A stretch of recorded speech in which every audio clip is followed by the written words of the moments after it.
জামাত BNP আসলে যে অপরাধ দিছে এটা তাদের ব্যক্তিগত, এটা আসলে রাজনৈতিক কোনো প্রোগ্রামও না, অবৈধ, এটা সম্পূর্ণ অবৈধ। তাদের সাধারণ জনগণ এটাকে কোনোভাবেই সমর্থন করে নাই। আসলে বিএনপির যদি কোনো বুদ্ধি থাকে, যোগ্যতা থাকে, আমার মনে হয় না তারা যে আর বাড়াবে। কারণ হচ্ছে এটা তো সাধারণ মানুষ সমর্থন করছে না।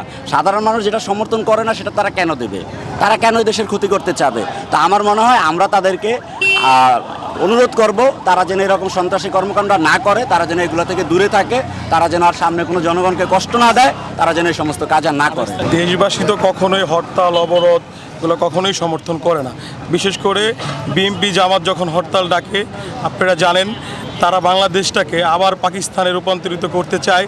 সেজন্য বাংলাদেশের সাধারণ জনগণ এই অবৈধ হরতাল, অবৈধ অবরোধ সমর্থন করে না। এটা তো বিএনপির জন্মই বা এই ককটেলের ভিতর দিয়ে। ওদের যে তারেক জিয়া সে লন্ডনে বসে এগুলো অর্ডার করে এবং এগুলো করে, কিছু মানুষকে টাকা দিয়ে কিনে নিয়ে এগুলো করে। ওরা তো সন্ত্রাসী সংগঠন, ওরা তো আসলে ওদের তো কর্মী নাই। ওরা তো মানুষকে টাকা দিয়ে 500 টাকা দিয়ে এই খারাপ কাজগুলো করে, ওদের তো নিজস্ব কোনো কর্মী বাহিনী নাই। সো ভাই আমরা বলতে চাই যে আসলে ওদের এই অবৈধ কার্যক্রম জনগণ এখন আর নেয় না, জনগণ মেনে নেয় না, জনগণ ওদের বিরুদ্ধেই প্রতিবাদ করে, সবসময় করে আসছে। তো ওদের আসলে এই হরতাল অবরোধ এগুলো আসলে কোনো মূল্য নাই এগুলো এই স্বাধীন বাংলাদেশে। বাস যে চলছে না তা না, বাস পরিবহন মালিক তো এটাকে তাদের এই ধর্মঘটকে মেনে নেয় না, তাদের এটাকে মেনে নেয় না, তারা তো তাদের বাস সার্ভিস তো চালুই আছে। তো সব কিছুই স্বাভাবিক আছে, দেশে সব কিছু স্বাভাবিক, সব কিছু চলতেছে। আসলে চলে না এটা ভুল কথা, সব চলতেছে, গাছ সব কিছু চলতেছে। আমাদের পদক্ষেপ একটাই, সাধারণ মানুষ যাতে তাদের নিজস্ব ভোটাধিকার প্রয়োগ করতে পারে, তারা যেন নির্বিঘ্নে কেন্দ্রে যেতে পারে, তারা যেন তাদের সমর্থনটা দিতে পারে, নৌকায় তারা ভোট দিতে পারে, এই জন্যই আমরা রাস্তায় আসছি। কারণ বিএনপি এরা সাধারণ মানুষকে বাসা থেকে বের হতে দেয় না, এরা জিম্মি করে রাখে। এটা যেন করতে না পারে সেজন্যই আমরা জনগণের ভোটকে নিশ্চিত করার জন্যই আমরা রাজপথে আছি। আসলে ভাই পুলিশের সাথে বিএনপি লাগে না, বিএনপি পুলিশের উপর অতর্কিত হামলা করছে, সাংবাদিক হামলা করছে এখানে, এবং এটা আমরা ভিডিও ফুটেজে দেখা গেছে, মিডিয়ায় দেখা গেছে, আপনাদের মাধ্যমে আমরা দেখছি। তো সেক্ষেত্রে আসলে যে পুলিশের সাথে তাদের লাগার কিছু নেই, পুলিশ তাদের স্বাভাবিক কাজকর্ম করে, তাদের দায়িত্ব পালন করে, সেক্ষেত্রে তারা বাধা দেয়, জনগণের ক্ষতি করে, সেক্ষেত্রে পুলিশ। আমরা এগুলো বলবো যে আমরা এগুলো প্রতিবাদ করি সবসময়, আমরা ধীরস্থে দমন করবো তাদেরকে। প্রতিবাদ আর না, এখন প্রতিরোধ হবে, তাদেরকে দমন করা হবে, তারা যেন রাজপথে এগুলো করতে না পারে সেই ব্যবস্থা করবে। যে আমার সভাপতি দারুসালাম থানা ছাত্রলীগের সংগ্রামী সভাপতি মামুন আহমেদ, তার নেতৃত্বে আমরা যারা আছি আমরা রাজপথে সবসময় সক্রিয় ছিলাম, আমরা আছি, থাকবো, আমরা সকাল থেকে আসি।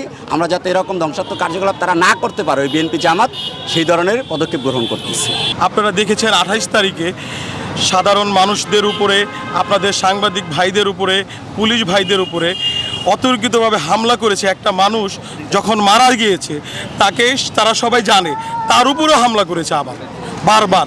তারা কতটা নরপিচাসের মতন একটা সংগঠন সেটাই বোঝা যায়। বাংলার মানুষ সেটা বুঝেছে, দেখেছে, তারা কখনই বাংলার মানুষ কখনই তাদের সমর্থন করে না।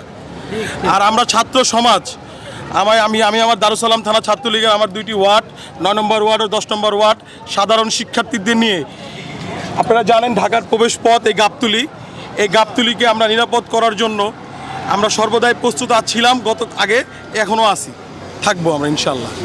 এখন জামাত এবং বিএনপি যে আসলে আপনার অবরোধটা দিয়েছে, এই অবরোধ তারা আরও তীব্র করবে সামনে, সে বিষয়ে আপনি কি বলতে চাচ্ছেন?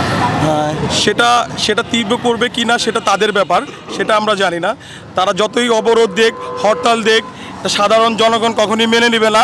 আর আমরা সাধারণ জনগণকে নিয়ে রাজপথে সেটা মোকাবেলা করবো ইনশাল্লাহ।